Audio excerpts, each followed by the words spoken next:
Oh, yeah. So, Joe, we'll do an opening statement, and we'll take some questions. We'll handle it just like we do our post game, where we're handing the mic to you. And then when we get done, we'll have Dave kind of off here to the side. Yeah, you bet. So, Joe, fire away with the opening statement. Yeah, thank you. I'm thrilled to be here, and I know you guys don't want to listen to me ramble on. You probably want to get more pointed questions, but I see a heck of an opportunity here with Baylor football, and probably the thing that drew me to this opportunity more than anything was, obviously Coach Aranda has a reputation across this landscape of college football of just being a great football coach, but more than that, an incredible human being. And I've been fortunate to work with great people, and I know that that's what Baylor is all about. And I know that wherever there are great people, and if you can get those great people rowing in the same direction, great things can happen. And I've been fortunate enough to be a part of that. I've been a part of several championship teams and championship organizations, and it always starts with the top man. And I wouldn't have taken this opportunity if it weren't for him. The other thing that drew me to this in a big way was his synopsis of the team insofar as there are a lot of hungry players in the building. There are a lot of guys that want to be great. There are a lot of guys that want to do it for the team. There are a lot of guys that want to do it for the university and have a lot of pride in the university. And that's the best starting point. And I know that there's talent here from playing Baylor for years and years. I know that you can attract talent here. And I believe we can get this thing flipped really quickly. And I think that you grow the most through uncertainty. I think in uncertainty, that's where you find the most growth. That's where you find the most passion. And I think that the quality of your life is in direct proportion to how much uncertainty you can handle. And so I'm thrilled to get uncomfortable, so to speak. And this opportunity is, something that is humongous. I really feel like this is something that we can take great leaps quickly, and that's why I'm excited to get going.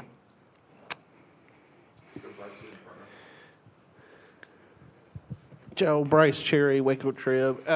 So how did the connection with you and Baylor kind of come about? Well, I know that the Big 12 is a different animal now. And it seems like some of these other leagues have agreements that we're not going to, do anything too crazy. You don't do anything too crazy. And the Big 12 is a wide open, offensive league, a lot of diversity in the different things that you see. And so I think to be a coordinator in this league, it's nice to have league familiarity. And so, Coach Rand and I don't have a history per se like that. But I think he respected the fact that I've been in this league and I know what this league is about. And throughout, I don't know, braggadocious, whatever, but throughout my body of work, I've been able to have the best defenses in this league. And so I know how to succeed here. And I think that was the attraction for him. And as I mentioned, my attraction was to work for a great man. Coach Zach Smith, Waco Trib.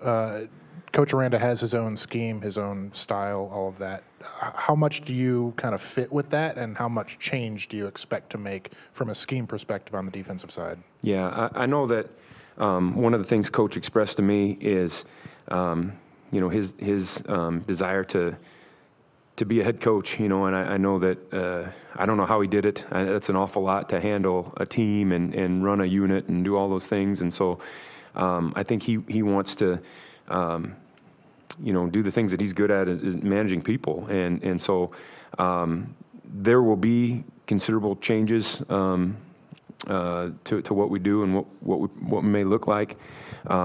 Obviously, his input is very valuable and welcome, but I think in order to get a fresh start, we probably need some change. And that's not a lance at anything that they've done here previously, but I think these guys want to get a new beginning, and my interactions with them, they're excited about it, and I'm excited to bring it. To that end, are you going to be calling plays? Is that part of this? That's the plan, yes. Jerry Hill, Baylor Bear Insider. Welcome, Coach. You're probably the biggest safeties coach I've ever seen in my life. Can you talk about just the transition from D-line to safeties and how that worked? Yeah, I've got an interesting story. It would take more time than what we have today, but I've got a great story. I was a defensive lineman as a player, and then I began my coaching career as a defensive line coach. One day, the head coach came to me and said, "I would like you to coach DBs." And that would be like talking, the sun and the moon. That's how far away we were from that. But I think he saw the fact that I could teach, that I could relate. And one of the things that I think is cool about my DB experience, and really my experience in general, is I think coaching is, there's a lot of copycats, and that's cool. There's a lot of ideas that are out there, but they're just ideas unless you make them your own. And I think that's one thing about my coaching career that I'm proud of. I didn't go to some DB clinic and hear some fancy terms, and that's how I do it. Everything I'm doing and teaching, I've learned through trial and error. Some things work, some things don't work. Some things work for certain types of guys, some things don't work for certain types of guys. And so I didn't just take some ideas from some guy that I don't know that has a great name and use them as my own. I've molded them, I've changed them, and through 20 plus years or whatever of that, I've done that at the linebacker position. I've done that in the DB room. I've done it up front, and so I've coached at all three levels and been a coordinator since I guess 2012. Or no, wait a minute, 2007. I don't even remember my own dang bio, but so I've done it in a lot of different places, a lot of different ways, and it works. Roy Nogaltree, KWTX. Coach, this may kind of be an open-ended question, but what types of players are you looking for, and have y'all already started digging maybe in the transfer portal, looking at tape for those types of players? Yeah, we have. We're looking for guys that are hungry. We're looking for guys that are hungry to learn. We're looking for guys that are about the team. Obviously it has to fit in with Coach Aranda's. He's the boss, right? And he's the one. They have to fit in with his philosophy. But I think he and I are aligned that way, that you're going to win championships with guys that have championship mindsets. And I think it starts there. And I know that in my history, I can relate to, being at North Dakota State, and they're still winning championships there. They do it a certain way. And if it was a track meet or if it was a combine, we wouldn't have won any national championships. But we did it with kids that had attitudes that were selfless, guys that were about the team, guys that wanted to get better, guys that truly were the same every day. You didn't have to worry about the up and down. Those are the kind of guys that we're looking for, guys that want to do it and lay it down for Baylor. And it starts there. And then, of course, the talent needs to be there too. And so looking for guys that want and are excited about growth. And to your question of have we started looking, that was priority B. So yeah, we're already on it. Priority A is handling the guys on the current roster and just getting to know those guys and see them and get a chance to meet them, put a name with a face, maybe put them at ease about the transition and what's happening here. Talk about how we're going to move this thing forward. And then priority B is acquiring the guys that, are aspiring to be Bears.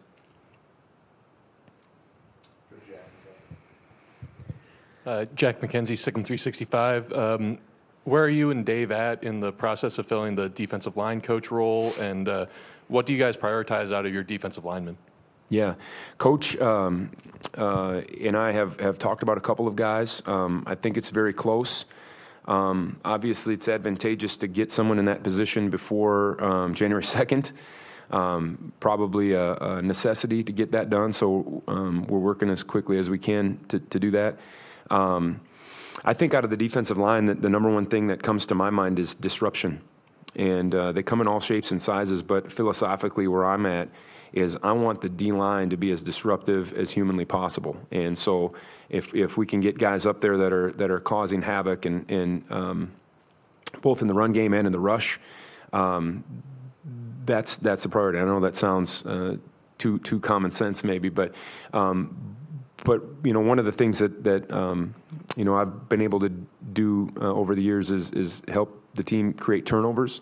And when people think of that, they think of the DBs and wow, they're ball hawks, and that's part of it. But most of those turnovers are created because you're disruptive up front, and because you're doing it with the rush, and you're doing it with the getting hits on the quarterback, getting ball disruption on ball carriers, and that's so those 4 positions are huge and important, and so that is the priority right now for Baylor in the portal, on defense anyway.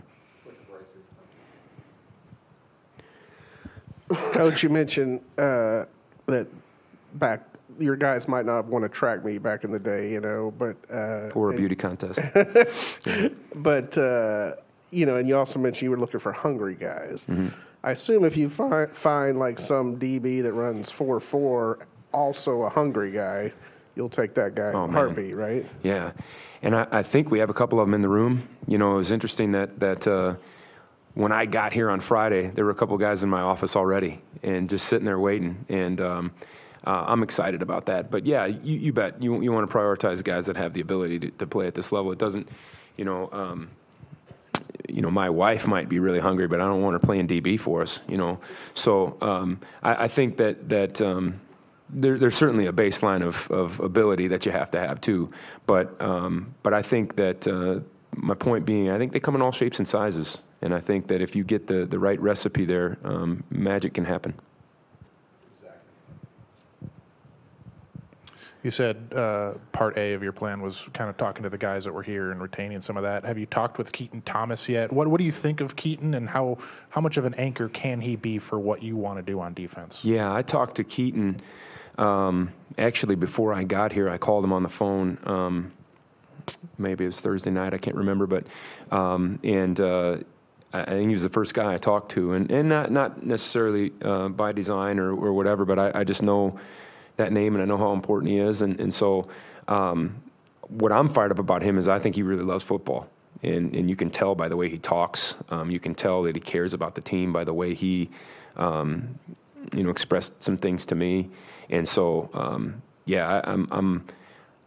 what I kind of tried to tell him was I don't know where he was in his journey. Obviously you can see a lot of the great things on tape that he does on the field, but now what I'd like to help him do is I'd like to help him become a better leader. I'd like to help him become a better, more intelligent football player. I'd like to try to help round him out a little bit so that if his aspirations are to play at the next level, he's ready. And one of the things I guess I'm most proud of is some of the guys that I've dealt with that have played in the NFL, and I try to tell guys this is, there's playing in the NFL, and then there's playing in the NFL.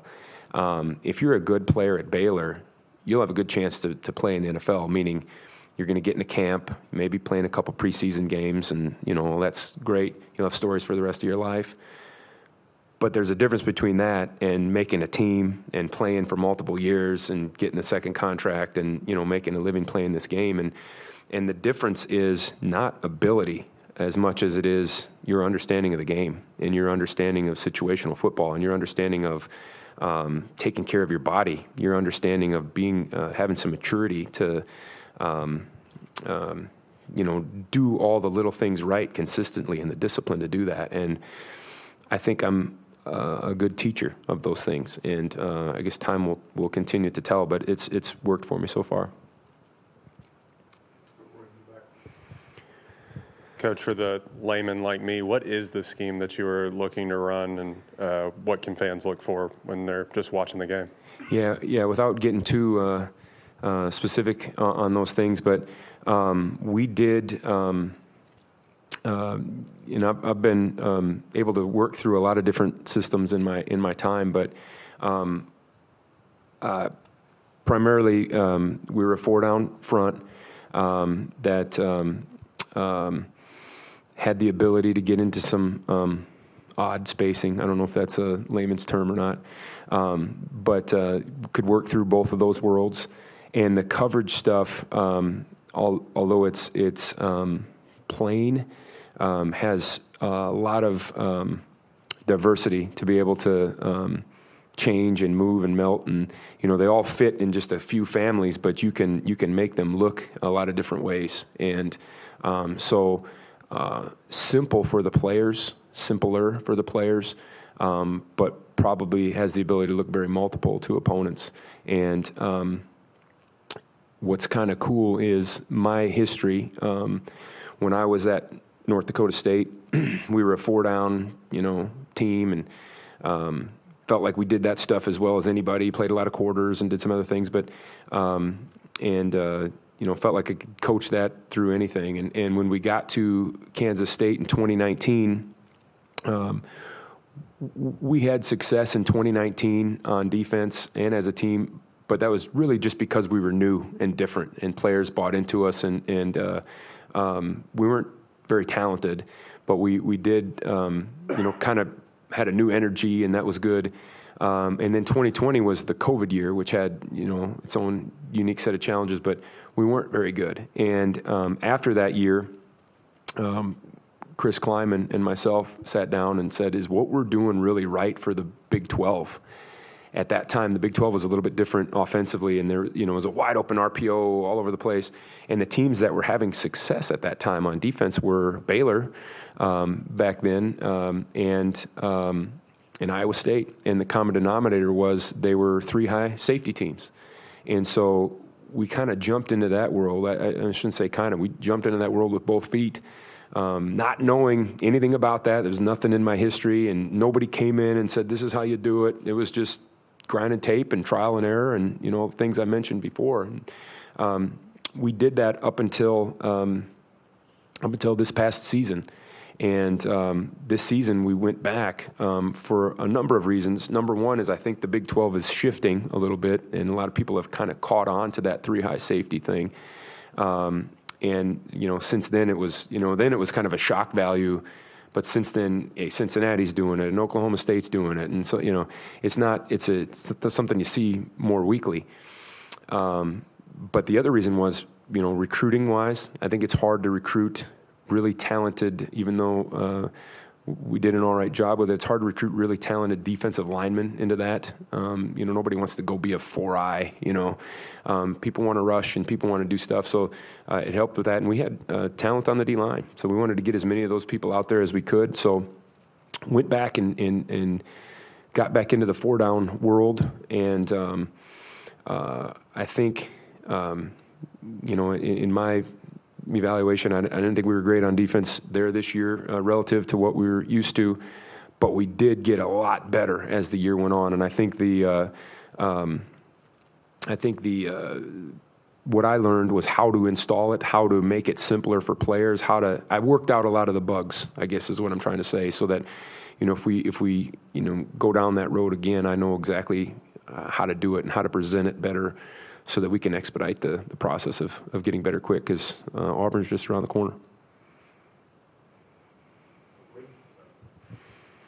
You mentioned Coach Klanderman.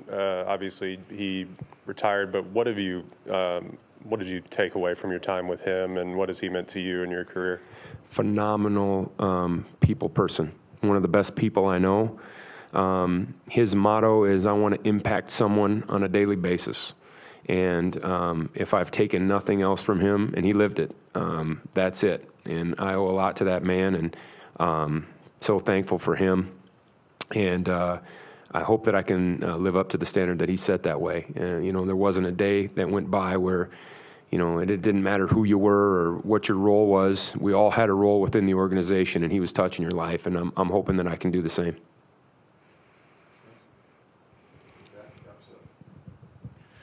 As a Midwesterner, what are you most looking forward to about living in Texas? Do I have an accent? A little bit. Do I? I mean, yes. It takes one to know one. I'll say that. Anyway. I'm working on it. I'm saying y'all more now, doing some more things like that. I'm excited about Texas because I know it matters down here. And I know it matters at the high school level. It matters at levels below that. And it certainly matters here. And I think that you always want to be in the big pond, right? And this is the big pond. And now that we're here, it's time to go hunting. Thank you, guys.